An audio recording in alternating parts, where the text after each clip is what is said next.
भैया मैं तात्पर्य नहीं बोल पाऊंगा, मैं आपकी सारी बातें सुनूंगा। No worries. मैं हाँ सर। तात्पर्य कल या परसों से बोलूंगा, अपनी बुक देख के जो जो डाउट्स हो गए ना ओल्ड वाले, वो मैं पूछ लूंगा, आप फिक्र मत करना बस। आप ही बिल्कुल। बोलते जाओ, मुझे जो नई चीज पता होगी I will come in between my self. हाँ क्योंकि सर आपको कुछ तात्पर्य में कुछ बोल रहा हूँ, डाउट हो तो पूछ लूंगा, ठीक है। जी, बिल्कुल। चलिए। ओम नमो भगवते वासुदेवाय। ओम नमो भगवते वासुदेवाय। ओम नमो भगवते वासुदेवाय। हरे कृष्ण जी। चलिए, बिल्कुल कोई ऐसी बात नहीं है विनाश, आप एक तात्पर्य भी मुझको पढ़ एक लेंगे। क्वेश्चन मुझको एक क्वेश्चन पूछना था हाँ जी भाई। कि जो प्रहलाद महाराज थे वो ओम नमो भगवते वासुदेवाय का जाप करते थे, ठीक है? नहीं। हाँ जी। या वो करते थे या मतलब क्या करते थे? नहीं नहीं नहीं, क्योंकि ऐसा मैं नहीं।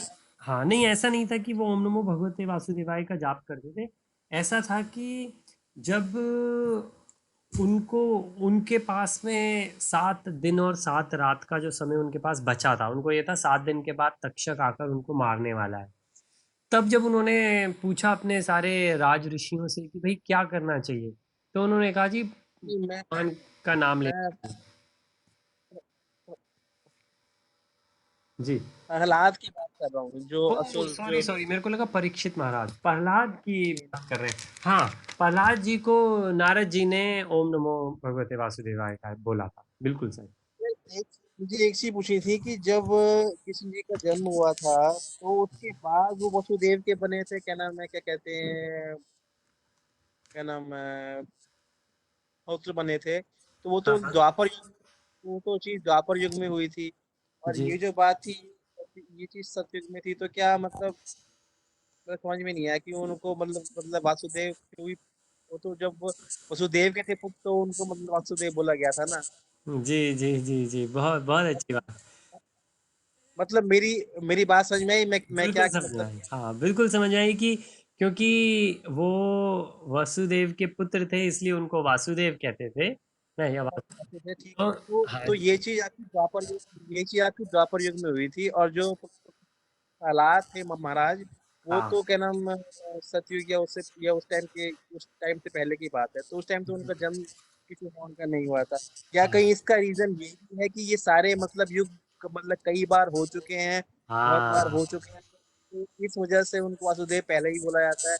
क्या ये भी बिल्कुल रीजन हम कह सकते बिल्कुल भाई, यही सही है जो आपने कहा कि भगवान, जैसे हमने कहा कि विष्णु भगवान जो हैं, और ये चीज़ अनगिनत ब्रह्मांड जो महाविष्णु के अंदर से निकल रहे हैं, ये लीलाएं सब जगह हो रही हैं। तो जब हैं? नारद जी आके कह रहे हैं तो नारद जी एक ही हैं, क्योंकि नारद जी स्पिरिचुअल वर्ल्ड से आते हैं, आध्यात्मिक जगत से। तो हम्म, नारद जी जो आके बता रहे हैं, वो नारद जी एब्सोल्यूट ट्रूथ बता रहे हैं, वो रिलेटिव नहीं बता रहे। जो हमको यहाँ पे हम्म, इंद्र बता दें, हमारे खुद के ब्रह्मा जी बता दें, वो सब मटेरियल जगत का है, क्योंकि हमारे अपने पर्सनल एक ब्रह्मा जी हैं। लेकिन जो नारद जी बता रहे हैं वो पूरे जगत का बता रहे हैं। तो बिल्कुल आपने सही बात पकड़ी। इसके अंदर रामायण के लिए भी एक बार कहते हैं कि हनुमान जी जब भगवान को जाना था, तो भगवान ने हनुमान जी को कहा, ये मैं आपको अपनी अंगूठी दे रहा हूँ, इसका ध्यान रखना। तो उनको ये नहीं कहा कि मैं जा रहा हूँ, क्योंकि उनको लगा ये मेरा भक्त है। लक्ष्मण जी को पता लग गया था कि जा रहे हैं, सबको पता लग गया था, लेकिन हनुमान जी को वो नहीं बताना चाह रहे थे। तो उन्होंने, राम भगवान ने अपनी एक अंगूठी छोड़ी। अंगूठी इस तरीके से उन्होंने करी कि वो नीचे गिर गई। वो नीचे बिल्कुल मतलब गड्ढे में गिर गई। तो लेने के गए, कहते पाताल लोक तक पहुंच गए उनको वो लेने के लिए। तो वहां पे एक बंदा बैठा हुआ था, वो हंसने लग गया हनुमान जी को देख के। और वहां पे उन्होंने कहा कि भाई फिर आ गए तुम।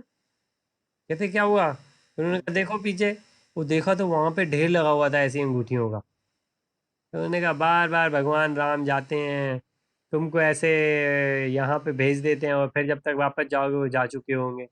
तो वापस हो जाते हैं, भगवान राम जा चुके। तो इससे क्या पता लगता है कि ये चीज़ कई बार हो चुकी है, कई बार हो चुकी है। तो बिल्कुल यही बात है, क्योंकि ये जो मंत्र हैं ये अलग अलग युगों के हैं, और जहाँ कहीं और कलयुग चल रहा है, कहीं और त्रेता चल रहा है, कहीं और द्वापर, कहीं और सतयुग चल रहा है, तो वहाँ पे उस हिसाब से अलग अलग ही है। वहाँ पे लोग तपस्या ही कर रहे हैं, वहाँ पे लोग यज्ञ ही कर रहे हैं, या वहाँ पे लोग दान ही कर रहे हैं, और जहाँ जहाँ कलयुग है वहाँ पे लोग भगवान का नाम ही ले रहे हैं। तो आपने बिल्कुल बहुत अच्छा क्वेश्चन पूछा, और आपने बहुत अच्छा उसका। तो भैया ये मेरे एक्चुअली को कल, आप बोलो, सबसे पहले आप बोलो।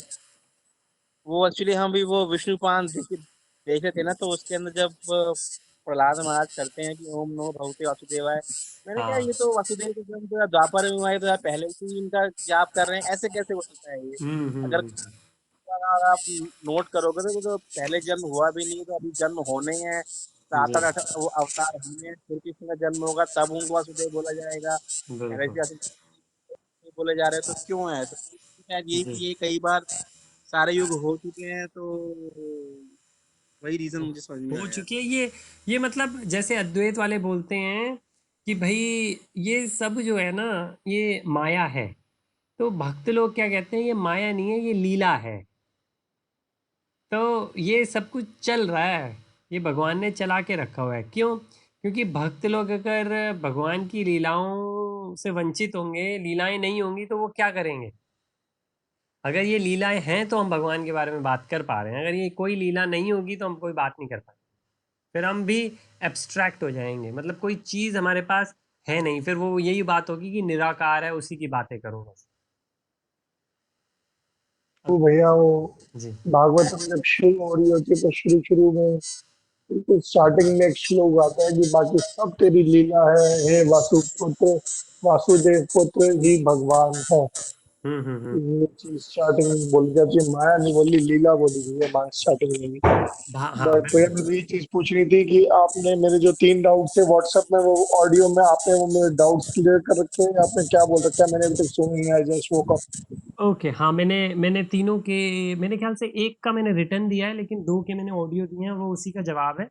लेकिन मैं आपको अगर इन ब्रीफ बताऊं, एक चीज़ आपने कही थी कि क्योंकि सबके लिए काम आएगी, एक चीज़ आपने कही जो हमने पीछे पढ़ा था कि मायावादी सन्यासी और वैष्णव सन्यासी। तो सन्यासी है, ठीक है। तो फर्क जो है वो मायावादी और वैष्णव में है। मायावादी कौन है? जो ये मानते हैं सब कुछ माया है। तो वो कौन होते हैं? वो अद्वैत होते हैं। अद्वैत कौन होते हैं? जो यूजली उपनिषद को पढ़ते हैं और उपनिषद से आगे नहीं जाते। लेकिन होना ये चाहिए कि हमको ये देखना चाहिए कि उपनिषद के अलावा भी वैदिक सूत्रों में और क्या लिखा हुआ है, वैदिक वेदांत हम जिसे कहते हैं उसमें क्या लिखा हुआ है। तो वेदांत को अगर हम पढ़ें तो वो उसके अंदर फिर भागवतम आएगी, फिर पुराण आएंगे, और फिर हमको वो भी पढ़ना चाहिए। और तो मायावादी अद्वैत है, और जो वैष्णव है, वैष्णव उनको कहते हैं जो विष्णु भगवान को मानते हैं, जितने भी हैं। तो चार जो मुख्य संप्रदाय बताए हुए हैं वो रुद्र, और ना अपना ब्रह्मा, श्री जो लक्ष्मी जी का है, रुद्र भगवान शिव का है, ब्रह्मा जी का है, और एक कुमार है जो चतुर कुमार हुए थे उनका है। ये चारों के चारों संप्रदाय जो बता रखे हैं कि इन्हीं संप्रदायों को हमें फॉलो करना चाहिए। सभी इसी संप्रदाय, जैसे हम कहते हैं कि एक ब्रह्मांड में 7 ऋषि की ही सारी संतानें हैं, ऐसे ही इन्हीं को हमें, इन चारों को मानना चाहिए, और वो चारों के चारों जो हैं वैष्णव हैं। वैष्णव का मतलब वो ये मानते हैं कि विष्णु भगवान सबसे ऊपर है। अब विष्णु भगवान सबसे ऊपर का मतलब ये नहीं कि कृष्ण भगवान से ऊपर है, मतलब हमारे भौतिक संसार में अगर हम देखें तो जो हम जितने भी देवी देवताओं की बातें करें, और विष्णु ब्रह्म महेश की बात करें, उसमें सबसे ऊपर विष्णु भगवान है यहाँ पे मटीरियल इसमें। लेकिन उसके ऊपर हमें मालूम है विष्णु का क्या सोर्स है, वो कृष्ण भगवान है। तो ये तो मायावादी और वैष्णव के बीच की बात हो जाती है। और आपने क्या चीज़ कही थी, मैं देख लूँ एक बार। और हाँ, एक चीज़ कही थी कि यदा यदा धर्म से ग्लानि भवति भारत, हाँ जी। सारे के सारे अवतार इंडिया वालों के लिए आ रहे थे क्या? भारत वालों के, अमेरिका वालों के कोई अवतार नहीं था, कनाडा वालों के कोई अवतार हाँ, नहीं था। जी जी जी, नहीं ऐसी बात नहीं है। हुआ ये कि वहाँ पे जो भारत लिखा हुआ है, अगर आप भारत देखेंगे कि भारत क्या होता है, तो वो भारत उस टाइम पे पूरा होता था। जब हमने इस प्लेनेट का नाम भारत रखा था, तो वो देश का नाम नहीं रखा था, पूरी प्लेनेट का नाम रखा था। और इससे भी गजब चीज आती है, और मैं देखूं अगर क्विकली मिल जाए। इंडिया में हुए ना, बुद्धा भी यहीं के ही पैदा हुए थे, पुणे उन्हें साइड में। बुद्धा बुद्धा तो और नए हैं, बुद्धा बहुत नए हैं, लेकिन जब हम वराहचार की बात करते राम भी अयोध्या में पैदा हुए थे। हैं जी। कृष्ण भी यही द्वारका वारका नंदन यही द्वारका में यहीं कहीं पैदा हुए थे। सब पैदा तो इंडिया पे ही हुए ना, हाँ आज नहीं, के वाले इंडिया में। हाँ ये तो कोई शिकागो में तो कोई पैदा नहीं हुआ ना भैया, नहीं, हाँ न्यूयॉर्क में, पेरिस में। हाँ नहीं, अगर हम ये डेमोक्रेसी देखें, डेमोग्राफिक्स देखें, जो बाउंड्रीज बनी है ये बहुत रिसेंटली बनी है। हाँ, ये भगवान राम और भगवान कृष्ण तो बहुत रिसेंटली आए हैं, लेकिन हम उनसे आगे की अगर देखें, जैसे वराह अवतार का देखें हम, ठीक, वराह अवतार ने क्या किया था, वो एक सूअर के रूप में आए थे। उन्होंने अपनी नाक के ऊपर जो उनके जैसे हाथी के होते हैं दो दांत, उसके ऊपर उन्होंने पूरी पृथ्वी को रखी थी, पूरी पृथ्वी को रखा था, राइट। अब वो पृथ्वी को अगर रखा था तो वो कहाँ थे, पहली चीज। तो उसका बहुत अच्छा आंसर आता है, मैं देखूं अगर मेरे को वो प्रेजेंटेशन मिल जाए अपनी। और एक दूसरी चीज है कि वामन अवतार का लें, वामन अवतार जब आए थे तब किसका राज था, पूरी पृथ्वी पे राज था, किसका था, बलि महाराज का। तो बलि महाराज ने, सिर्फ पृथ्वी तो छोटा सा हिस्सा है, अर्थ, उन्होंने पूरा का पूरा स्वर्ग भी दिया था उनको, सब कुछ दिया था, और पूरी पृथ्वी के ऊपर वामन अवतार ने इतना बड़ा किया था कि पूरी पृथ्वी पे एक पैर रख लिया था उन्होंने। तो इस तरीके से अगर हम देखें तो हम समझ सकते हैं कि ये तो पृथ्वी के अंदर ये जो प्लैनेट है ये बहुत छोटा है, और इनफैक्ट जो भारत वर्ष हम जिसे कहते हैं ना, उसका एक छोटा सा हिस्सा है ये गोल पृथ्वी हम जिसे कहते हैं। ये तो अभी रिसेंटली बने हैं उसके अंदर। देखिए मेरे को एक ये मिली है, मैं इसमें आपको एक चीज़ दिखाता हूँ कि हमारे हमारे उसके अंदर क्या है। ये है जब मैं, सऊदी अरेबिया तो लिखा नहीं, जद्दा लिखा नहीं, दुबई लिखा नहीं, शिकागो लिखा नहीं, पेरिस लिखा नहीं। जो नहीं जो, यहाँ पे वेद व्यास ने भी अपने रिलीजन से जितने भी शास्त्र को क्रिएट करा, सारे के सारे रिलीजन के भी उन्होंने इंडिया देखा था, द्वारका देखा था, नहीं तो, कुरुक्षेत्र देखा था, इसलिए इनके रिलेशन वहीं तक ही वैलिड थे। हाँ जैसे हम जब सपना देखते हैं तो हमारे सपने में कहाँ तक लेके जाते हैं, जो चीजें हमने दुनिया में देख रखी है। अगर हमारे सपने में अगर हम अर्थ, प्लूटो, नेपच्यून में भी अगर जा रहे हैं साइंटिस्ट बन गए, तो इस चीज को भी हमने मूवी में देखा है, ये नासा की स्टोरीज में, मूवीज में। तो हमारे हमारे रिलीजन हमें सिर्फ वहां तक लेके जाएगा जो चीज हमने पूरी दुनिया की जो हमने अपनी लाइफ में ऑब्जर्व की है। हाँ। लेकिन नहीं, यही तो चीज़ बता रहे हैं कि जो भारत है, जो भारत है, वो भारत, ये भारत नहीं है जो हम अभी आज की डेट में इंडिया मानते हैं। वो जब भारत था वो पूरा भारत था। अभी आप देखें जो स्क्रीन अगर आपको दिख रही हो, तो इसके अंदर ये गोलोक चार्ट का एक हिस्सा दिख रहा है छोटा सा। ऋषि शायद आपके साथ भी गोलोक चार्ट एक शेयर किया हुआ है, इंग्लिश में और हिंदी में दोनों में, नहीं किया तो आप प्लीज़ बता दीजिएगा। उसके अंदर ये महाविष्णु लेटे हुए हैं और ये एक ब्रह्मांड है, पूरा एक यूनिवर्स, ठीक। और अगर मैं इसको और जूम करूं, इसके बीच में अगर मेरा एरो आपको दिख रहा है, ये बीच में छोटी सी पृथ्वी दिख रही है, राइट। लेकिन ये पूरा ब्रह्मांड दिख रहा है। क्यों ब्रह्मांड दिख रहा है, क्योंकि इसमें सबसे पहले ब्रह्मा आते हैं, और ब्रह्मा जी कहाँ हैं, सबसे ऊपर ब्रह्मा जी बैठे हैं, ठीक। अभी हम एक और चीज दिखाते हैं, और एक बन रहा है वैदिक, ये अगर आप देखोगे ना, ये एक जगह बन रहा है पूरा अच्छे से, ये देखो आप। अब मैं क्या बताऊं इसके बारे में, इसकी ये भागवतम का एक बहुत डीप वो है। अगर इसमें आप देखोगे, ये माउंट मेरू है बीच में, माउंट मेरू, कई जगह शास्त्रों में इसका वर्णन आता है। ये भारतवर्ष इसका एक कोना है, एक कोना इसका भारतवर्ष है। और इसकी अगर डिफरेंट आप देखें, ब्रह्मा जी वहाँ बैठे हैं माउंट पर्वत के ऊपर, और जम्बू द्वीप, आपने सुना है कभी कि हमारे वहाँ पे जब हिंदुस्तान में पूजा होती है तो ब्राह्मण आके ऐसे बोलते हैं, जम्बू द्वीप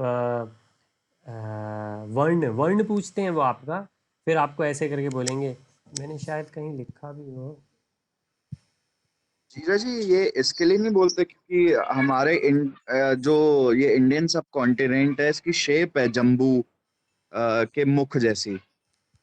नहीं, एक्चुअली है क्या, अगर आप कहाँ गया, अगर आप ये देखें, ऐसे कई द्वीप हैं, 7 है मेरे ख्याल से, और इसमें जो सबसे बीच में है उसको द्वीप, द्वीप आइलैंड्स को कहते हैं। तो है क्या, 7 आइलैंड हैं, और अगर आप इसको, ओके, इसको अगर देखें, ये सिर्फ अंदर का हिस्सा दिखा रखा है, मेरू पर्वत, और ये जो नाम लिखे हैं केतुमला, भारतवर्षा, इसमें आप, जैसे मैंने एक बार कहा भी था कि काफ़ी डायमेंशंस दे रखी हैं, तो इसके अंदर ये 13,000, ये मेरे ख्याल से योजन्स में दे रखी हैं, जो माइल्स में का कन्वर्जन भी है, मैंने शायद वो भी किया हुआ था।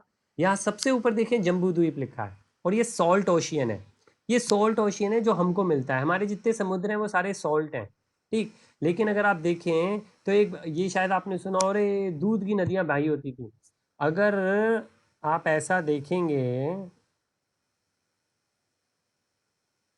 मैं ढूंढ रहा हूँ अगर वो स्लाइड, हाँ, अगर ये स्लाइड आप देखें, इस स्लाइड के अंदर सबसे बीच में ये जो गोल है, यहाँ गोल पे मेरू पर्वत है, फिर एक द्वीप है, द्वीप मतलब सर्कुलर द्वीप है, फिर पानी है, फिर सी है, 7 डिफरेंट मटेरियल्स का सी है, जो हमारा सबसे अंदर है वो समुद्री पानी है, इसलिए हमको जो मिलता है वो समुद्र का मिलता है।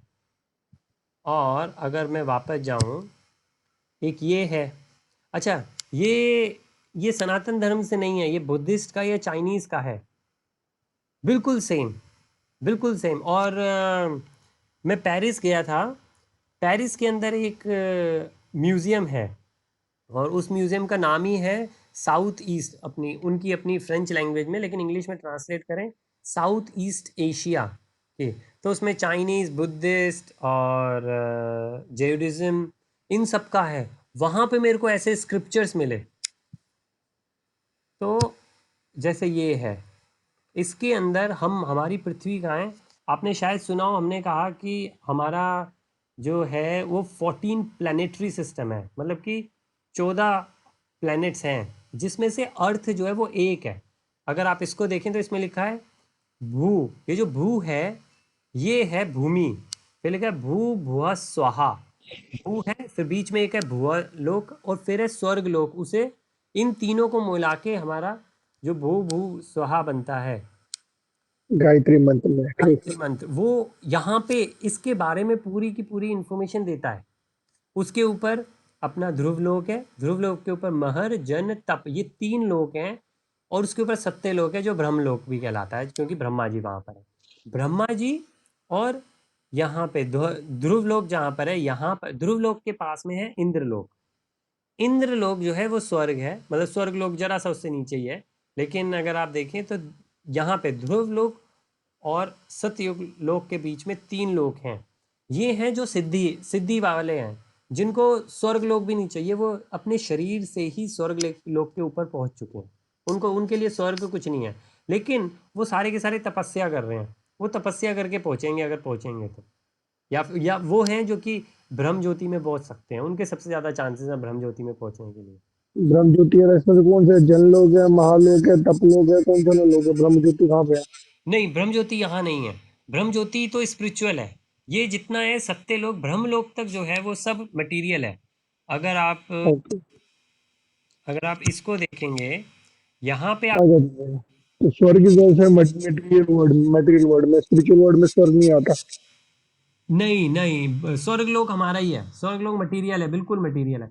तभी आप देखें ना कि कितने आपको दिखेंगे इंद्र, इंद्र स्वर्ग के अंदर है, बहक जाते हैं, कितने कितने पाप किए हैं इंद्र ने, बस ये है कि बहुत ज़्यादा उन्होंने अच्छे कर्म किए हुए हैं तो इंद्र बने हुए हैं, बल्कि कितने ही लोग हैं जो इंद्र बने हैं, बहुत सारे हैं, एक अच्छा, हुए हैं। उस दिन वीडियो में बता रहे थे, अभी तो टॉपिक थोड़ा भगवत गीता से डाइवर्ट हो रहा है, बट फिर भी जल्दी से बता दो, उसमें बता रहे थे स्पिरिचुअल वर्ल्ड में 1/4 कैलाश धाम है, हाँ, और बाकी 3/4 भैया क्या है?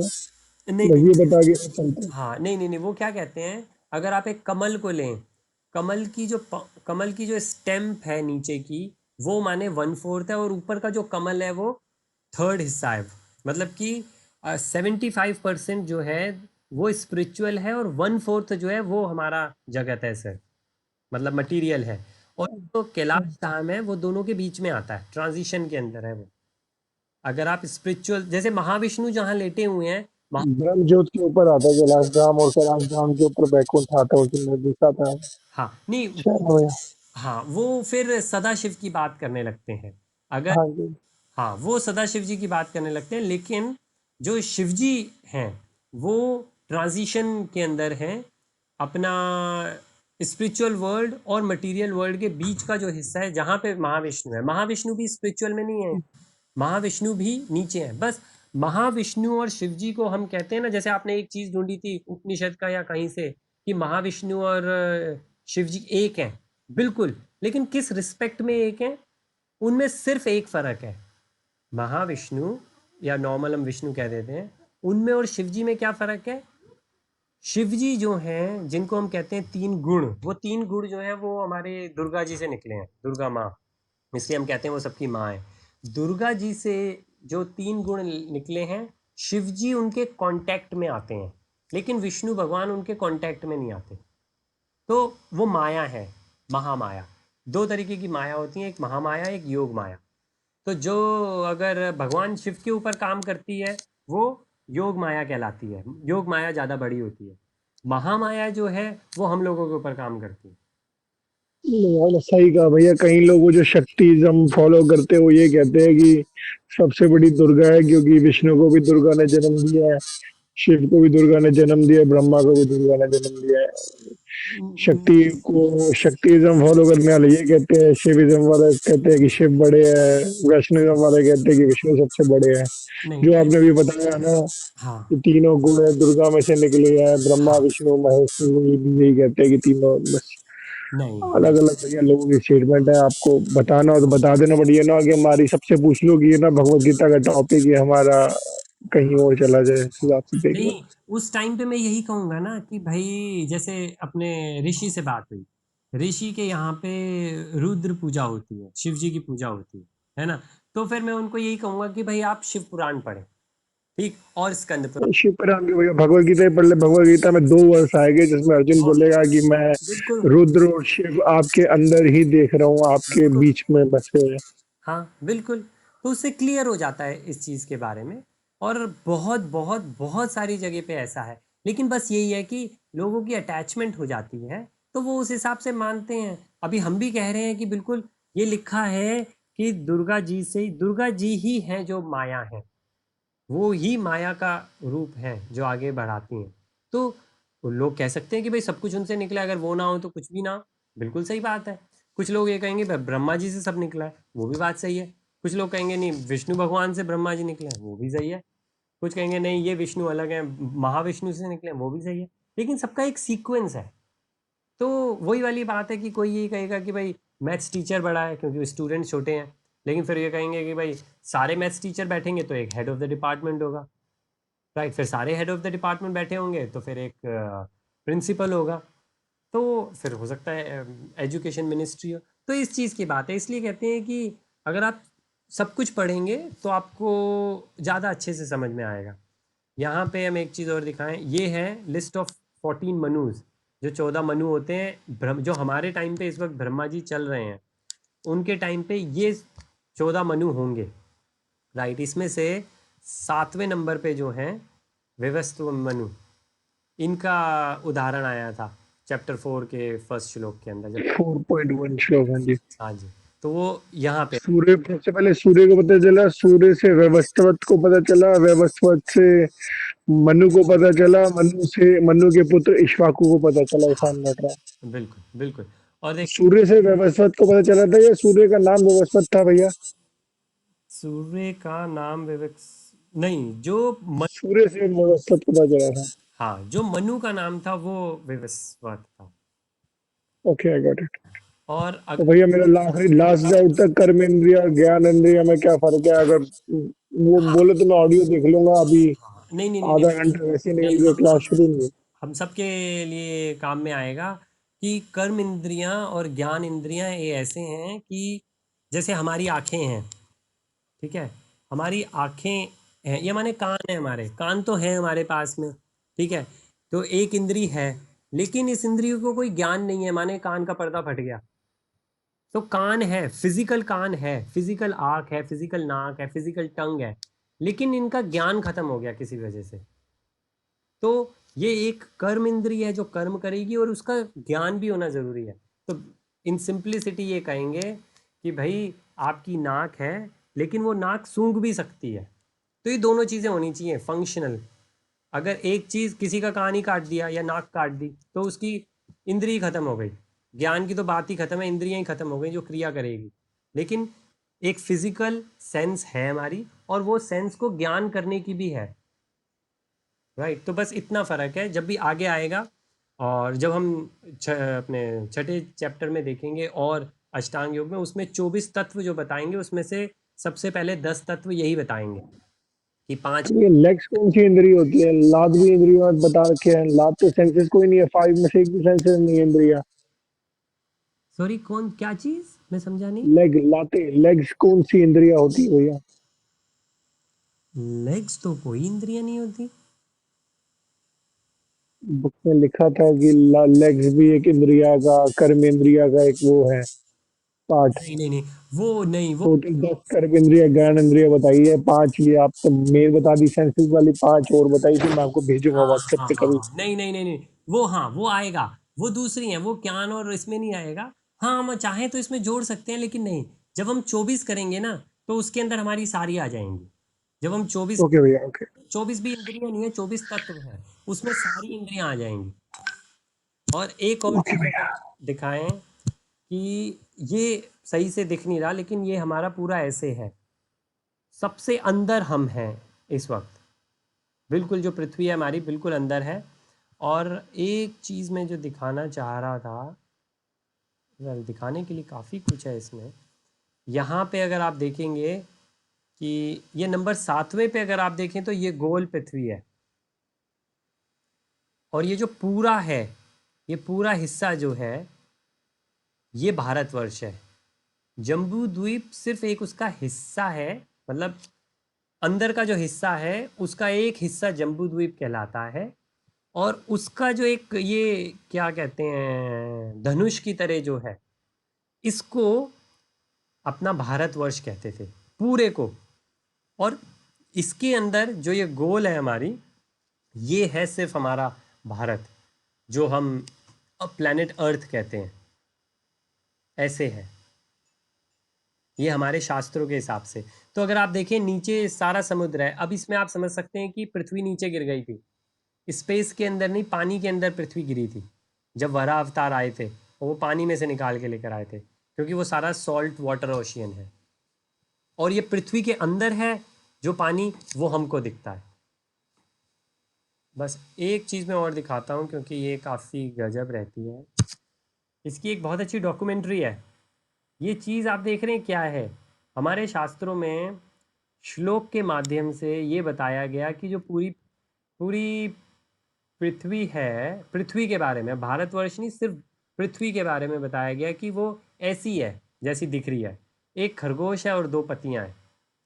तो ज्ञानी लोगों ने इसको ड्रॉ किया कि ये कैसी शेप है, फिर बाद में उन्होंने इसको उल्टा किया, तो वो ये बना। और ये बेशक आपको रिजेंबल हो रहा हो, और अगर कंटेक्स्ट में डालें, तो हमारे शास्त्रों में इस तरीके से कोडेड फॉर्म के अंदर उन्होंने लिखा हुआ है कि एक खरगोश और दो पत्तियां बनाओ, तो भारत अपना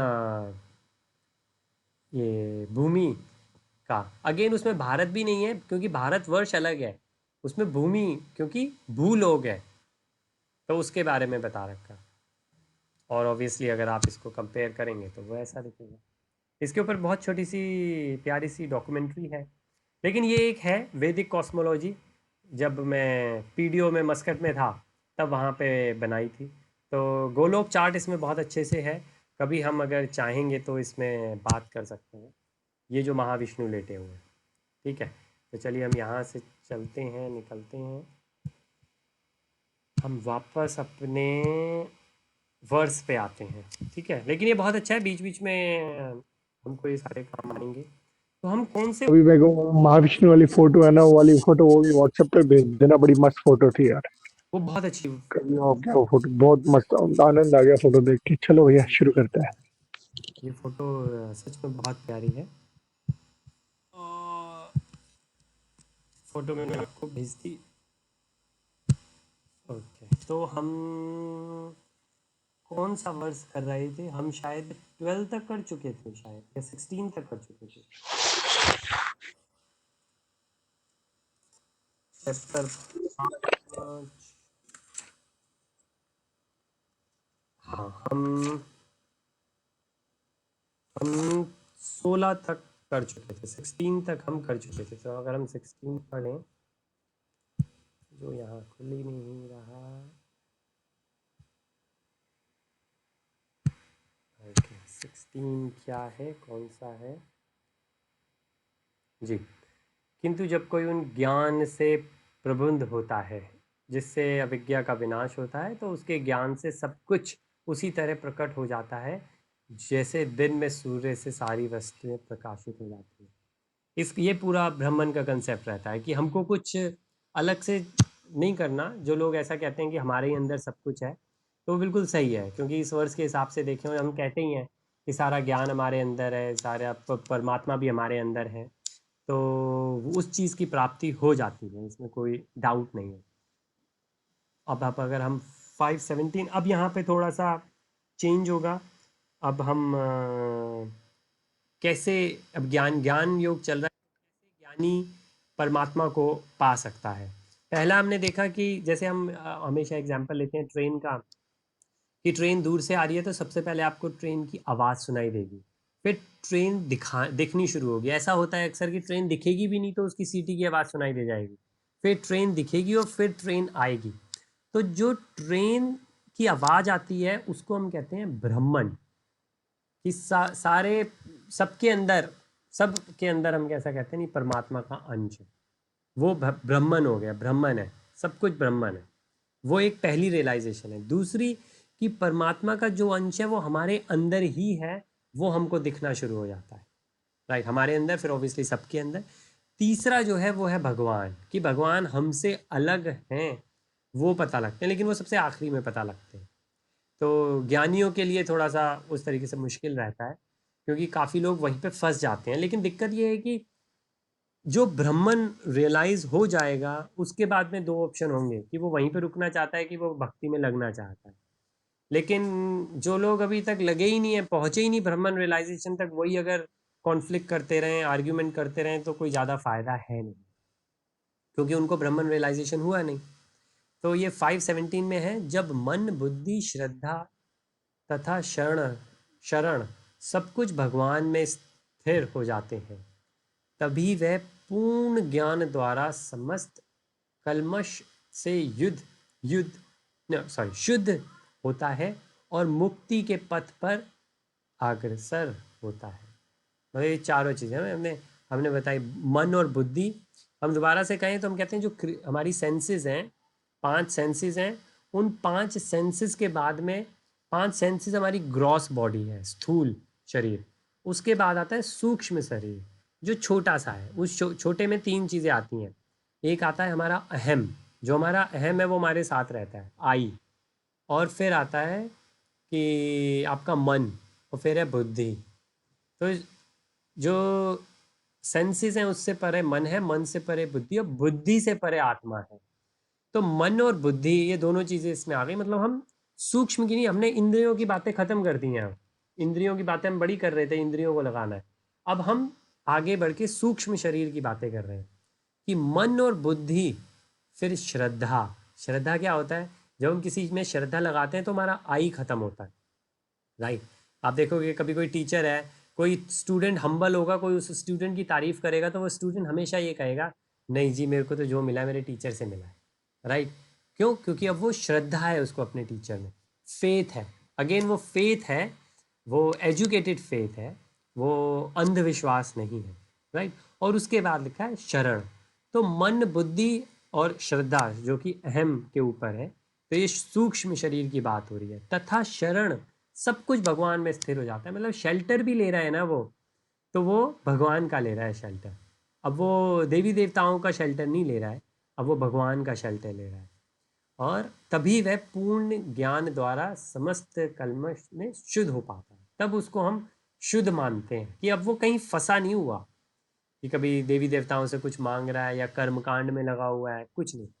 अब वह मुक्ति के पथ पर अग्रसर है। अब यहाँ पे भी कह रहे हैं मुक्ति के पथ पर अग्रसर होता है। अग्रसर का मतलब ऐसा नहीं है कि वो पहुंच गया, नहीं, मतलब अब वो उस पथ पर, उस मार्ग पर चल पड़ा है। अभी हमने ये नहीं कहा कि वो पहुंच चुका है, लेकिन चल पड़ा है, मतलब वो उसकी डायरेक्शन सही है। और हमारे तात्पर्य में अगर कुछ हो तो प्लीज़ बताएं। ये हम जो फाइव, है ये का मतलब क्या? व्यष्टि। हाँ जी, सॉरी भाई, किसका मतलब? ये जो लास्ट की जो 3 लाइनों में लिखा हुआ है इसमें, ये सब भूतकाल के व्यष्टि हैं, संप्रति भी व्यष्टि है और भविष्य में होने पर भी व्यष्टि बने रहेंगे। ये मतलब पति के लिए और मतलब भगवान के लिए बोला है। ये व्यष्टि मतलब क्या है? रात ये जो ये 16वें का जब लास्ट की 4 लाइन देखो आप। हाँ, सोलवे का, ओके। हम तो 17 प्यार है भाई, मैं देखूँ मेरे को मिल क्यों नहीं रहा। मैं सोलवे में वापस जाता हूँ।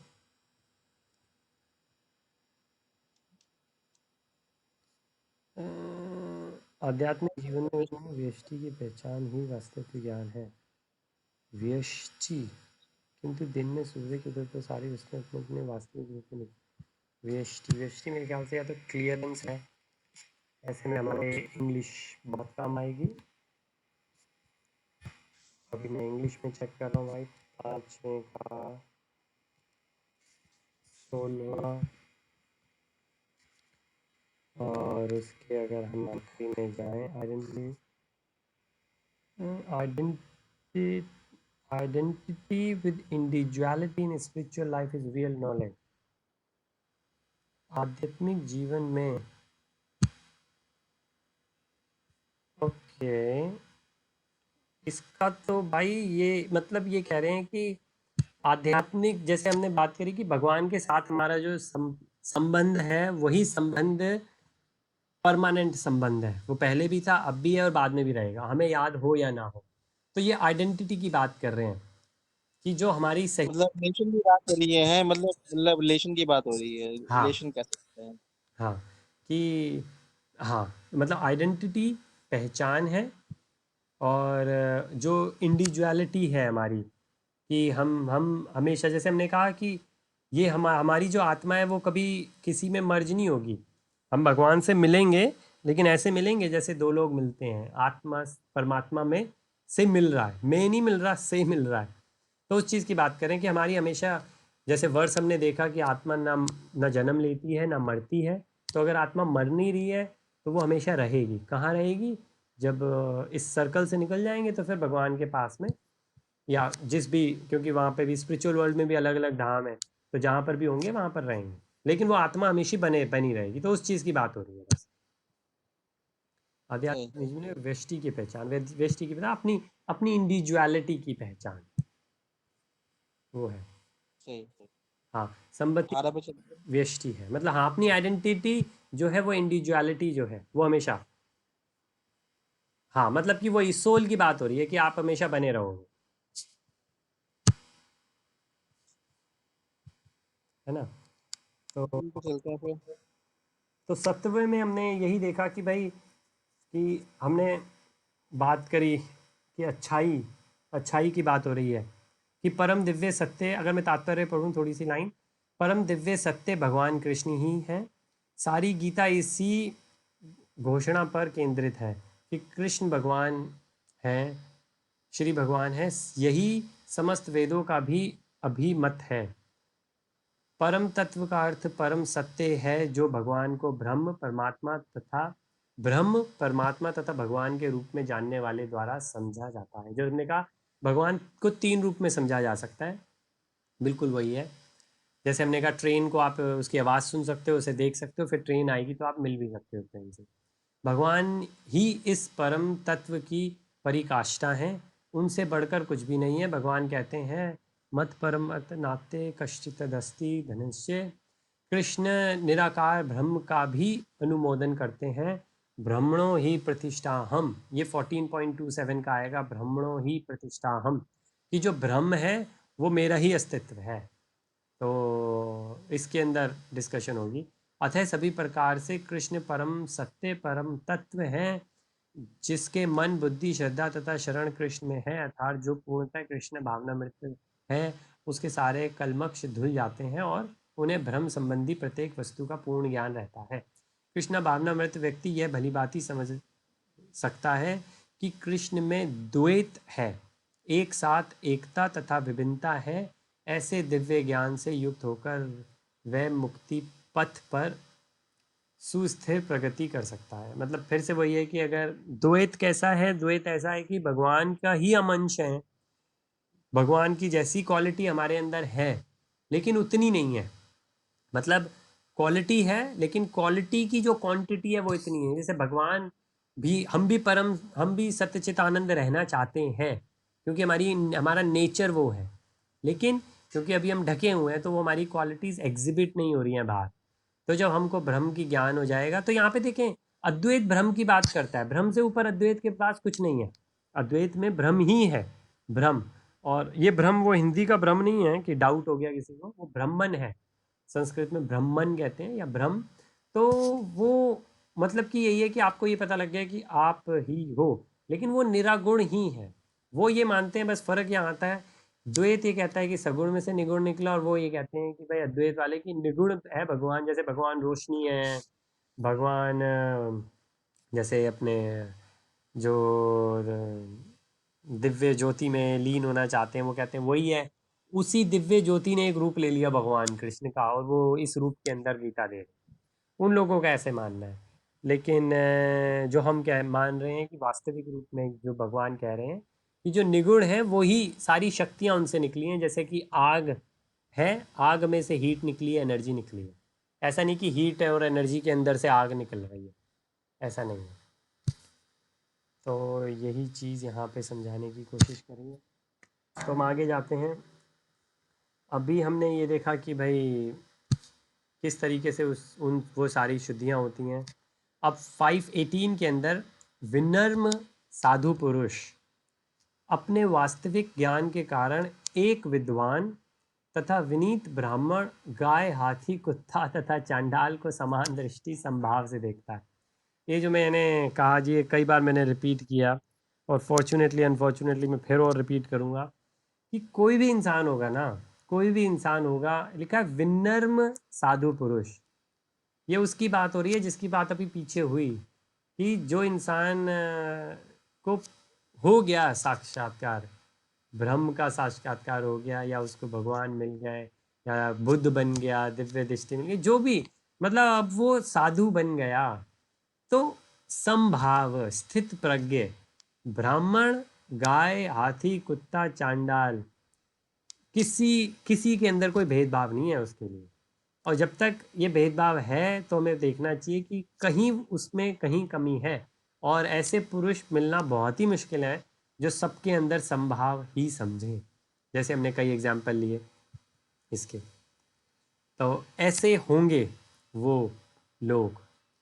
तो अगर हम ऐसा बन पाएँ तो हमारा जो हमें जो शरीर मिला है उसका सही प्रयोग हो पाएगा, और सफलता हमें मिल पाएगी कि हाँ भाई, हमको जो मनुष्य जीवन मिला उसका हमने सफल कर दिखाया आखिरकार हमने। ऐसा हमको होना चाहिए। इसलिए कभी किसी के ऊपर ना गुस्सा आएगा। हाँ, ये नहीं है कि जो इंसान कर रहा है उसे करने दो, नहीं। अगर किसी ने कोई गलत काम किया, उसे जेल में डालना है, बिल्कुल जेल में डालो। लेकिन एक बुद्धिस्ट मंक के जो बड़े प्यार से कहते हैं, जो इंग्लिश में कहते हैं, हिंदी में करें तो वो कहते हैं कि करो जो भी करना है, लेकिन अपने दिल से किसी को ना निकालो। कि अगर चोर को आपने जेल में डाल दिया, या कोई किसी को आपको फांसी की भी सज़ा देनी है तो फांसी की सज़ा दे दो, क्योंकि वो सोसाइटी में रहने लायक नहीं है, वो अपने गुणों को कंट्रोल नहीं कर पाता। उसके अंदर जो अवगुण हैं, जो उसके अंदर मोड ऑफ इग्नोरेंस है, जो हमने कहा तमोगुण है, वो उसे कंट्रोल नहीं कर पाता, तो वो सोसाइटी में रहने लायक नहीं है। उसको फांसी देनी है फांसी दे दो, लेकिन अपने मन के अंदर उसके प्रति कोई विकार नहीं आएगा। जैसे लोग घर में बैठे हुए गालियां देंगे किसी को, यार क्या कर दिया उसने, ये नहीं। हाँ, उसको उसके खिलाफ एक्शन लेना था, एक्शन लिया आपने, वेरी नाइस। और कुछ और इसके अंदर हो तो बताएं, अदरवाइज इसमें यही बता रखा है जो कि शुद्ध आत्मा होगी, जो साधु पुरुष होंगे, उनका विजन कैसा होगा। तो अगर हमारा विजन ऐसा हुआ तो हम सोच सकते हैं हाँ अब कुछ फ़र्क पड़ रहा है। और ज़रूरी नहीं है 100% ऐसा हो जाए, लेकिन हमें धीरे धीरे ये होने लग जाएगा, धीरे धीरे धीरे धीरे हमको वही वसुंध कुटुंब की हमने जो बात करी कि अब सिर्फ अपना ही परिवार नहीं, सारे ही अपने परिवार लगने लगेंगे। तो ये वो लोग हैं जो अपने गुणों से ऊपर उठ गए हैं, रजोगुण से भी ऊपर उठ गए। रजोगुण होता तो फिर वो ब्राह्मण और गाय को कहते कि वो कुत्ते और चांडाल से ऊपर थे, अपने सॉरी अपना सद्गुण से ऊपर उठ गए। अगर वो सद्गुण में होते तो ब्राह्मण और गाय को ही अच्छा बताते, कुत्ते चंडाल को नहीं। तो ये उन लोगों का विजन है, ऐसे वो लोग देखते हैं। कुछ तात्पर्य में हो तो प्लीज़ बताएं, अदरवाइज हम आगे चलें। आगे चलते हैं आगे। जी, तो अब अगले के अंदर 19वें में ये बताया हुआ है कि किस तरीके से, 19वां हम देखें तो इसके अंदर ये है कि अब किस तरीके से वो लोग भी है। अभी हमने देखा उनकी नज़र कैसी होती है, देखेंगे वो क्या करते हैं जो शुद्ध हो चुके हैं, जिनके मन एकत्व तथा समता में स्थित है। उन्होंने जन्म तथा मृत्यु के बंधनों को पहले ही जीत लिया है। वे ब्रह्म के समान निर्दोष हैं तथा ब्रह्म में ही स्थित रहते हैं। तो उनको नहीं इस चीज़ का फ़र्क पड़ता कि उनको लिबरेशन चाहिए ही नहीं, उनको नहीं चाहिए, क्योंकि उनके लिए तो खुशी अभी है, सत्यचित आनंद अभी मिल रहा है। ये नहीं कि मरने के बाद गोलोक धाम जाएंगे तब सत्यचित आनंद मिलेगा, अभी है सत्यचित आनंद, और इसलिए वो बाकी लोगों में भी बांटना चाहते हैं। और यहाँ पे देखिए प्योर ब्रह्म की ही बात हो रही है। तो यानी, और ये भक्ति मार्ग के रूप में समझा रहे हैं कि भक्ति मार्ग में चलते हुए ये ब्रह्म का ज्ञान अपने आप ही मिल जाएगा। जिसको अद्वैत ये मानते हैं कि वो फाइनल डेस्टिनेशन है, यहाँ पे हम कह रहे हैं कि भगवान को 3 रूपों में जाना जा सकता है, एक ब्रह्म, एक परमात्मा और एक भगवान। तो अपने आप ही आप अगर भक्ति में लगे हो तो भगवान तक जाना है आपको, लेकिन आपको ब्रह्म भी मिल ही जाएगा बीच में, क्योंकि वो पहला है। भाई ट्रेन आपको चाहिए तो आपको आवाज़ तो सुनाई देगी देगी उसकी, दिखेगी भी ट्रेन, लेकिन आपका एम ऑब्जेक्टिव क्या है? एम ऑब्जेक्टिव ट्रेन है आपका, आवाज़ नहीं है। क्योंकि आवाज़ होगी तो क्या होगा, आप आवाज़ के पीछे ही भागोगे, और आवाज़ मिल गई तो आप फिर संतुष्ट हो जाओगे, बस और कुछ नहीं करना, आवाज़ मिल गई मेरे को। तो अक्सर यहाँ पे अद्वैत वाले रुक जाते हैं। ऐसा कुछ गलत नहीं है उसके अंदर, क्योंकि वो ब्रह्म की बात है, ब्रह्म की बात सब सच है। पूरे उपनिषदों ने ब्रह्म की जो गाथा गाई है वो बिल्कुल सही है। तो ऐसे लोग हैं जो कि कभी अफसोस नहीं करते, राग द्वेष से परे हैं किसी भी चीज़ का, कभी उनको किसी चीज़ का कन्फ्यूजन नहीं, कोई डाउट नहीं, भगवान के बारे में सब कुछ जान चुके हैं। वो लोग कभी गिरते नहीं, उनको किसी चीज़ का कभी कोई चीज़ चाहिए नहीं उनको, ना बड़ा घर ना कुछ, कुछ भी नहीं चाहिए उनको, मटेरियल सेंसेस से परे हैं वो लोग बिल्कुल। ये उस ज्ञान की बात हो रही है, इसलिए इसको दिव्य ज्ञान कहा है, ट्रांसेंडेंटल नॉलेज। कोई अगर और चीज़ हो तो बताएं, वरना हम 20वें पे आगे जी। जो ना तो प्रिय वस्तु को पाकर हर्षित होता है और ना अप्रिय को पाकर विचलित होता है, वह इस स्थिर बुद्धि है जो मोह रहित है और भगवत विद्या को जानने वाला है, वह पहले से ही ब्रह्म में स्थित रहता है। जी, अब ये 19 से लेके 22 तक तीन, हमने जो तीन बताए, कुछ लोग ऐसे हैं, कुछ ऐसे होते हैं जैसे अद्वैत में जो है, जो ब्रह्मा को मानेंगे, ब्रह्मन को मानेंगे तो उन्हें ब्रह्मवादी भी कहते हैं, मायावादी भी कहते हैं, ब्रह्मवादी भी कहते हैं। तो दूसरे जो हैं वो उनको परमात्मावादी भी कहते हैं, क्योंकि वो अब ये मानते हैं कि ब्रह्म से ऊपर परमात्मा है जो हमारे अंदर है, लेकिन परमात्मा के बाद कुछ नहीं है। तो वो सेकंड स्टेप पे रुक जाते हैं, तो उन्हें परमात्मावादी कहते हैं। काफ़ी ऐसे हैं जो कि कहेंगे बस हमें परमात्मा का दर्शन हो गया अपने अंदर। और शास्त्रों ने बताया है परमात्मा है हमारे अंदर, जैसे हमने कहा क्षीरोदक्षाई का अंश है, लेकिन भगवान और उससे आगे हैं। तो डिवोटी जो भक्त है वो ब्रह्मवादी और परमात्मावादियों में नहीं रुकते, वो आगे जाना चाहते हैं, उसके भगवान से मिलना चाहते हैं। तो ये अपना जो जैसे कहा जो रिलेशन है उसको देखना चाहते हैं। जो स्थिर बुद्धि है, जो मोह रहित और भगवत विद्या को जानने वाला है, वह पहले से ही ब्रह्म में स्थित रहता है। तो ऑटोमेटिकली वो है, वो ऑटोमेटिकली उसमें आ ही जाएंगी ये सारी चीज़ें। अगेन इन चीज़ों को हमको पाने की कोशिश नहीं करनी, ये सारी चीज़ें चेक हैं, काउंटर चेक हैं, यार्ड स्टिक्स है हमारे लिए कि इनसे हमको फ़ायदा हो रहा है कि नहीं हो रहा। क्योंकि ये चीज़ें हमारे अंदर डेवलप होंगी, कैसे पता लगेगा भक्ति में हम आगे बढ़ रहे हैं? ये क्वालिटीज़ हैं जो हमारे अंदर धीरे धीरे डेवलप होंगी। अगेन 100% नहीं डेवलप होंगी, ऐसा नहीं होगा जैसे कि भाई अविनाश ने कहा जब तक मेरे को गुस्सा नहीं आएगा मैं किसी को भगवत गीता नहीं पढ़ाऊंगा, कि मेरा ही नहीं गुस्सा गया तो मैं किसी और को क्या बताऊं। नहीं, लेकिन क्या हमने प्रोग्रेस देखनी शुरू करी है? क्योंकि ऐसा हो सकता है कि भाई किसी वजह से आपकी प्रोग्रेस इतनी नहीं हो रही, क्योंकि आपकी जॉब ऐसी है कि आपकी शिफ्ट है, हो सकता है आपके बच्चा है इस वजह से आपको ज़्यादा टाइम लग रहा है, राइट। लेकिन आप किसी और को अगर ये चीज़ शेयर करो तो हो सकता है वो बंदा बैचलर है, जैसे ऋषि हैं, ऋषि के पास हम ऐसा मानते हैं दुनिया का सबसे ज़्यादा समय है। तो ऋषि अपने जीवन का सबसे अच्छा उपयोग ऋषि कर सकते हैं। तो भाई अभी मतलब शादी के बाद तो फिर आपकी रिस्पॉन्सिबिलिटी हो ही जाती है ना, ऐसा नहीं कह रहे कि ऋषि के पास रिस्पॉन्सिबिलिटी नहीं है। या जैसे भानु से बात हुई थी, भानु अपने योगेंद्र के कज़न ब्रदर हैं मामा जी के, तो वो भी ज्वाइन करेंगे। वो तो ऑटोमेटिकली वो स्पेन के अंदर फंस गए थे, तो वो गजब बातें कर रहे थे। तो मैंने कहा भाई आप तो बिल्कुल भगवत गीता वाली बातें कर रहे हो। कहते बिल्कुल जीजा जी मेरे को बड़ा पसंद है। मैंने कहा आ जाओ फिर, हम क्लासेस कर रहे हैं उसके अंदर, आपकी ये जो फीलिंग्स हैं बड़ी काम आएंगी वहाँ पे। तो कहते ज़रूर आऊँगा। तो खैर वो आई थिंक कल ही उनकी, कल या आज फ्लाइट थी उनकी, तो वो वापस गए होंगे। लेकिन मैंने कहा ठीक है आप थोड़ा सा टाइम लें, घर वालों से कुछ महीनों के बाद मिल रहे हैं तो उसके बाद करेंगे। तो वो समय बहुत अच्छा। लेकिन अगेन दूर के दौर ढूंढने होते हैं भाई, हमारे पास भी वो समय था, हमने कितना अच्छा यूटिलाइज़ किया हम ही जानते हैं।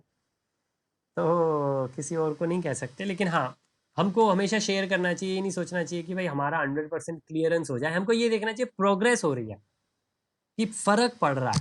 अब सामने वाले की प्रोग्रेस हो सकता है हमसे अच्छी हो, तो इसलिए हमको शेयर ज़रूर करना चाहिए।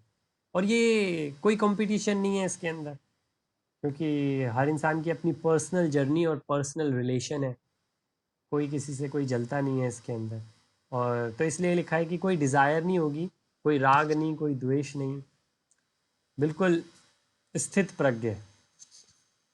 हाँ। इसको हम ये जो इन्होंने जो भगवत विद्या लिखी है उसकी जगह हम ये भी लिख सकते हैं ना कि जो परम ब्रह्म को जानने वाला है। हाँ बिल्कुल वही चीज़ है, उसी को। वही वही मतलब, हाँ क्योंकि वही जो ऊपर मतलब। के जो उसमें लिखा हुआ है कि जो वो क्योंकि कुछ लोग ये कह सकते हैं ना कि ये मतलब भगवत विद्या ही क्यों, हाँ कि जी, श्लोक में तो ऐसा नहीं वो है, जी उसने जी बोला कि उसको ब्रह्म ज्ञानी कहते हैं योगी शास्त्र, ब्रह्म हाँ ज्ञानी अष्टक शास्त्र।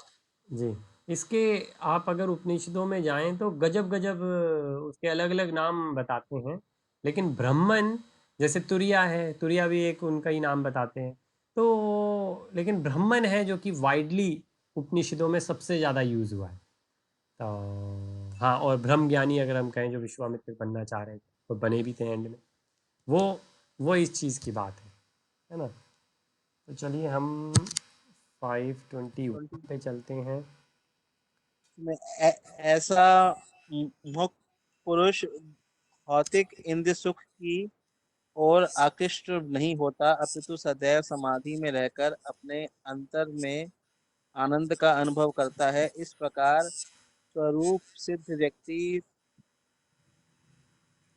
हर भ्रम में एकाग्रचित होने के कारण असीम सुख भोगता है।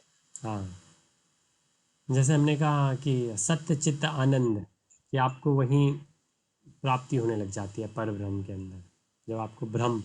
मतलब बोल रहे हैं कि हम मतलब मतलब वो जो समाधि ले रहा है उसके लिए ये चीज हो जाती है कि वो इंद्र सुख को उसने मतलब उससे हम्म, मतलब आकृत नहीं हो रहा वो। हाँ, ज़रूरी नहीं है कि आपको समाधि वैसे लेनी है जैसे कि हाँ, लोग बैठ के मेडिटेट करते हैं, वैसे ही नहीं है। कहने की ये बात है कि आपका कॉन्शियस लेवल उस तरीके का हो जाएगा कि आपको सारे एक दिखने लगेंगे, आप सम्यक रूप से देखने लगेंगे, या जैसे हम कहते हैं स्थित प्रज्ञ आप हो जाएंगे, कि आपको सब ऐसा लगेगा कि वो भगवान के ही अंश है। जरूरी नहीं है, ये व्यवहारिक रूप से होने लगेगा, प्रैक्टिकल रूप से होने लगेगा। ये नहीं कि जब आप सुबह या शाम को जब भी मेडिटेशन करें, आंखें बंद करके बैठे हैं, तब आपको ऐसा लग रहा है हाँ भाई हम सब सेम हैं, सारे परमात्मा के बच्चे हैं, हम सारे भाई बहन हैं। वो एक एक बात होगी। लेकिन जब आप आँख खोलेंगे, सब लोगों से व्यवहार में जाएंगे ना, तब आपको आपके ऊपर कोई गुस्सा करेगा तो आपको लगेगा ये बेचारा अपने गुणों में फंसा हुआ है, इस वजह से गुस्सा कर रहा है, पुराने कर्म है उसकी वजह से गुस्सा कर रहा है। लेकिन परमात्मा का अंश तो इसके अंदर भी है, ये बस देख नहीं पा रहा। क्यों? क्योंकि इसका जो आईना है जिसके अंदर भगवान दिखेंगे, वो आईना उन गुणों से ढका हुआ है। तो क्यों ना इसको भगवत ज्ञान दे दिया जाए, क्यों ना इसको भगवत गीता की क्लास में बुलाया जाए, क्यों ना हम भगवत गीता साथ में बैठ के पढ़ें। तो धीरे धीरे ये सारी चीज़ें अपने आप ही ऑटोमेटिकली इसके अंदर एक आई थिंक यमुनाचार्य जी का एग्जाम्पल आता है, इंद्रियों की समाधि का आनंद इस प्रकार इसमें नहीं है। यमुनाचार्य जी का वो है एग्जाम्पल यहाँ पे। कृष्ण बोला कि जब से मैं मतलब कृष्ण को कृष्ण की हाँ दिव्य में लगकर उसके नित्य आनंद का अनुभव करने लगा हूँ, तब से काम सुख के बारे में सोचता हूँ। इस जी विचार पर सुख मेरे होठ रुचि से सिमट जाते हैं। हाँ, बिल्कुल। यमुनाचार्य जी भी बहुत, जैसे हमको मालूम है शंकराचार्य जी थे, रामानुजन जी थे, मध्वाचार्य जी थे, ऐसे यमुनाचार्य जी भी थे, उसी मध्वाचार्य जी के ही आगे उसमें। तो इन्होंने यही यही जो लिखा है इन्होंने, क्या कहते हैं कि भाई, जो हमेशा कहते हैं कि आपको मेहनत नहीं करनी पड़ेगी कि आप बाकी सारी चीज़ों को छोड़ दो।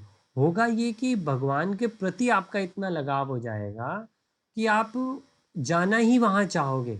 ऐसा नहीं है कि आप मूवीज़ नहीं देखना चाहते, मूवीज़ देखकर भी आपको आनंद आता है, लेकिन उससे ज़्यादा आनंद आपको भगवान के बारे में पढ़कर आता है, देखकर आता है, सुनकर आता है। तो ऐसा नहीं है कि आप किसी चीज़ को छोड़ रहे हो, मूवी का एग्जाम्पल हो गया। लेकिन जैसे मूवी या मंदिर को देखें हम, या क्लबिंग और मंदिर को देखें, या भगवत गीता और नॉर्मल नॉवल को देखें, तो ऐसा नहीं है कि उसके अंदर वो उससे ज़्यादा आनंद आपको यहाँ आ रहा है, ऑटोमेटिकली हो रहा है ये प्रोसेस। जैसे जैसे आप इसको जानोगे अपने आप, जैसे मेरे होठ अरुचि से सिमट जाते हैं, है ना, अनुभव करने में लगा हूँ ऑटोमेटिकली। तो यहाँ आनंद आने लगता है। आप क्या करना है, सबसे अच्छा बताया आपको, हियरिंग। सबसे पहले आपको सुनना है, और फिर आप पढ़ सकते हो, पढ़ोगे तो खुद सुनोगे।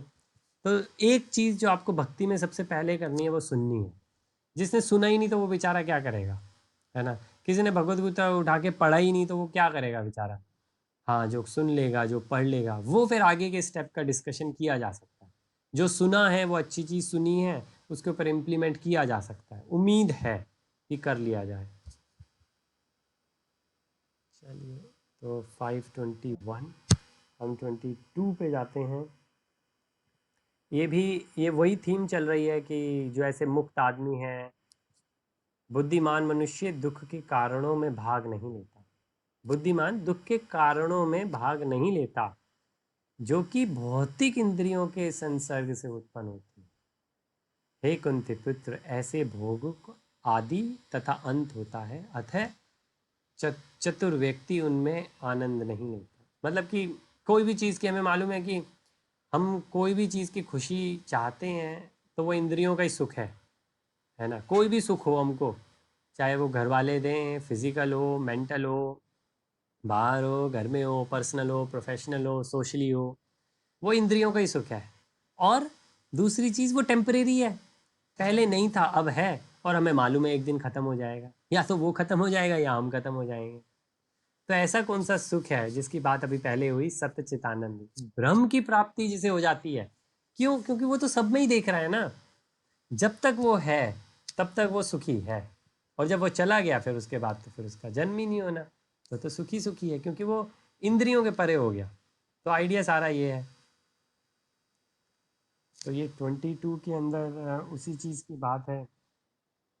वही इंद्र सुख की बात बोल रहे हैं कि ये तो टेम्परेरी है। हाँ, और वही कि डिजायर आपको कुछ यार नहीं करनी। सूकरों को भी प्राय है, सूकरों का मतलब क्या है? सूकरों को भी प्राय है। सु- एक कोई भागवत में लिखा है ना, कोई एक श्लोक, हे पुत्रों, ये मनुष्य योनि में इंद्र सुख के लिए अधिक श्रम करना व्यर्थ है।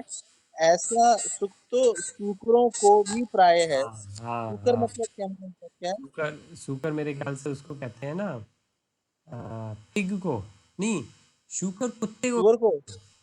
है। सूकर क्या है? कहाँ कहाँ लिखा है भाई, शुकर? यार ये जो, ये वो 20 सेकंड का जो आप नीचे जाओगे ना, जो ये कि जो मतलब मेरा ये विज्ञानी भागवत में, जीवन भौतिक भागवत का जो श्लोक है 5.5.1, आपको लिखा गया है, जिसमें तुम्हारा जीवन पवित्र है, उसमें दिव्य शुक्रों को, हाँ शुक्रों, पिग को, या उसको कहते हैं, चेक करते हैं 22। जरा इंग्लिश में देखना क्या है इसका मतलब, कुछ बता रहा है, कुछ जी, नया कुछ बोला है? शुकर शुकर शुकर, पिग या कुत्ता कुछ ऐसा है। हॉक्स, हाँ स्टूल ईटर्स।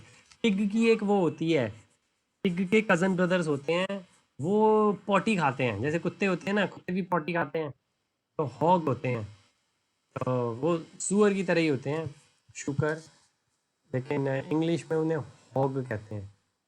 तो वो मेरी मेरी स्लाइड दिखी नहीं रही, क्या है, मैंने शेयर नहीं कर रखी। स्लाइड नहीं आ रही है अच्छा, अभी शायद। मैंने शेयर करी।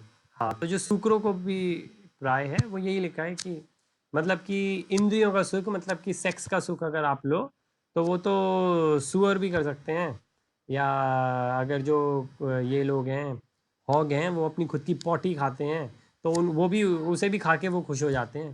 तो ऐसी इंद्रियों का आपको क्या करना है उसके अंदर, जैसे हम कहते हैं दो बड़े एग्जाम्पल आते हैं। एक ययाति का आता है, जो देव्या अपने शुक्राचार्य जी की लड़की से शादी होती है उनकी, शुक्राचार्य जी श्राप दे देते हैं, वो बुढ़े हो जाते हैं, अपने बच्चे से अपना बुढ़ापा देकर उसकी जवानी ले लेते हैं, बहुत साल तक इंद्रियों का भोग करके फिर वापस आके कहते हैं, बेटा मुझे नहीं लगता कि ये इंद्रियों का भोग मेरा कभी खत्म होने वाला है, मैंने तो तुम्हारी जवानी ये सोच के ली थी कि इंद्रियों का भोग खत्म हो जाएगा तो तुम्हें दे दूंगा वापस, लेकिन नहीं होगा तो तुम्हें तुम्हारी जवानी वापस करता हूँ। तो उन्होंने बहुत सारी चीज़ें कही थी।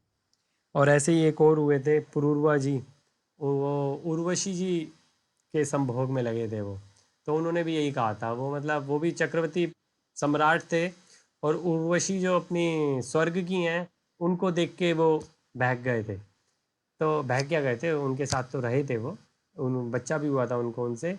ये जो कॉन्टेक्स्ट है पुरूरुआ जी का, पुरूरुआ जी अपने कु जो अ, अर्जुन पांडव जो थे उनके ऊपर अगर जाएं तो उस लीनेज के अंदर है, जो जब अर्जुन गए थे इंद्र की हेल्प करने, तो वहां पे उर्वशी डांस कर रही थी, तो देखा उर्वशी को, तो उर्वशी को लगा भाई ये तो मेरे से प्रभावित हो गया, तो रात को वो गई उनके पास में, कहीं भाई मैं आपके पास आई हूँ, तो वो कहते हैं आप तो मेरी माँ समान है, मैं क्या सेवा कर सकता हूँ, उनका माँ कह रहा है मेरे को, बताओ, है, तो कहते हैं बिल्कुल, मेरे जो पूर्वजों में पूर्वज हो चुके हैं वो आपके साथ रह चुके हैं। तो उन्होंने शाप दिया था अर्जुन को, क्या शाप दिया था कि तुम वो बन जाओगे, क्या कहते हैं, हिजड़े बन जाओगे, और कोई एक वर्ड है हिजड़ों का, इम्पोर्टेंट बन जाओगे, तो हाँ, वो कहते हैं नपुंसक बन जाओ हाँ का शाप देते हैं, जी, अर्जुन को देती हैं। तो वो उर्वशी जी इसलिए शाप देती हैं उनको, तो वो ययाति जी का यहाँ से आता है, तो ऑब्वियसली वो उनके बड़ा काम आता है बाद में, लेकिन तो इससे वो याद आया, तो हम वापस आए, तो यही मेन कहना चाह रहे हैं कि इंद्रियों का सुख, और बहुत सारे अपने बुद्धिज्म में एक आता है, कहते हैं कि एक कौवा है, कौवे के मुंह में आप डालो एक रुमाल, और एक सोने का पर्वत है, कौवे को कहो कि वो रुमाल लेकर सोने के पर्वत के ऊपर से उड़े, वो जो रुमाल है वो पर्वत को रगड़ता हुआ जा रहा है। अब वो कोई भी चीज़ किसी से रगड़ती है तो हम ऐसा मानते हैं ना कि वो उसको ख़त्म कर रहा है, उसको कम कर रहा है, तो अब कपड़ा तो क्या पहाड़ को कम करेगा, लेकिन कह रहे हैं जितना टाइम वो कौवे को उस रुमाल से उस सोने के पर्वत को ख़त्म करने में लगेगा ना, इतने सारे जन्म भी मिले इंद्रियां तृप्त करने के लिए, तो भी इंसान की इंद्र तृप्तियां खत्म नहीं होती हैं। तो और हमारे मॉडर्न टाइम में तो यही कहते हैं कि भैया आदमी और बंदर कभी गुलाटी मारना नहीं छोड़ता, तो वो उन्होंने उसको शास्त्र के रूप में बता रखा है। जो चीज़ यहाँ पे कह रखी है कि इंद्रियों के सुख के लिए अधिक श्रम करना व्यर्थ है, ऐसा सुख तो सूकरों को भी प्राय है। मतलब बता रखा है कि सिर्फ अगर इसी में पड़े रहोगे तो बस, फिर तो मतलब जानवर के ऊपर हो ही नहीं आप। अगर अध्यात्म के लिए कुछ नहीं किया, जैसे 4 चीज़ें आती हैं हमारे शास्त्रों में, अगर यही 4 चीज़ें इंसान ने करी तो वो जानवर के बराबर है।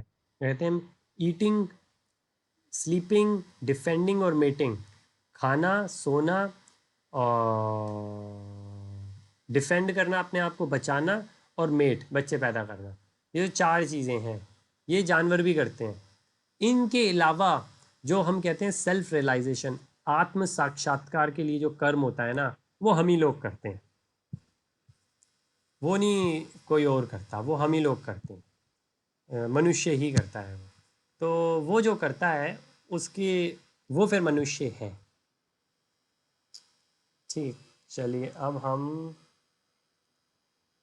23 पे चलते हैं और हम इसको आखिरी। यदि इस शरीर, हाँ, जी जी, बोले बोले। यदि इस शरीर को त्यागने के पूर्व कोई मनुष्य इंद्रियों के वेगों को सहन करने तथा इच्छा एवं क्रोध के वेग को रोकने में समर्थ होता है, तो वो इस संसार में सुखी रह सकता है। बिल्कुल।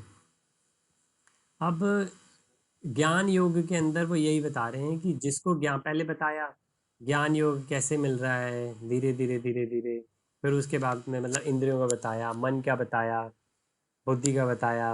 अब ज्ञान योग जिसको मिल चुका है वो कैसा देखता है, हमने बात करी 519 के अंदर, उसका विजन क्या है। फिर बताया दोबारा से वो स्थित प्रज्ञ है। तो अब बस वही बता रहे हैं कि ज्ञान जिसको मिल गया, इन सारी चीज़ों से उसे कोई फ़र्क नहीं पड़ रहा। यहाँ पे बता रहे हैं हमें टॉलरेट करना चाहिए। यदि इस शरीर को त्यागने के पूर्व कोई मनुष्य, पूर्व मतलब पहले, शरीर त्यागने से पहले कोई मनुष्य इंद्रियों के वेगों को सहन करने तथा इच्छा एवं क्रोध के वेग को रोकने में समर्थ होता है, तो वह संसार में सुखी रह सकता है। मतलब आपको इच्छा, डिज़ायर, और हमने पहले ही देखा डिज़ायर है तो क्रोध आएगा, डिज़ायर पूरी हो गई तो भी क्रोध आएगा, नहीं पूरी हुई तो आएगा ही आएगा। अगर हो गई डिज़ायर पूरी तो हमें मालूम है वो टेम्परेरी है। भाई आपको घर ले लिया आपने, अब आपका कितनी बार ऐसा होता है घर लेने के बाद आपको लगता है यार वो घर ले लेते अच्छा है, गाड़ी लेने के बाद यार वो अच्छा था, बीवी के बाद यार वो अच्छी थी, हैं।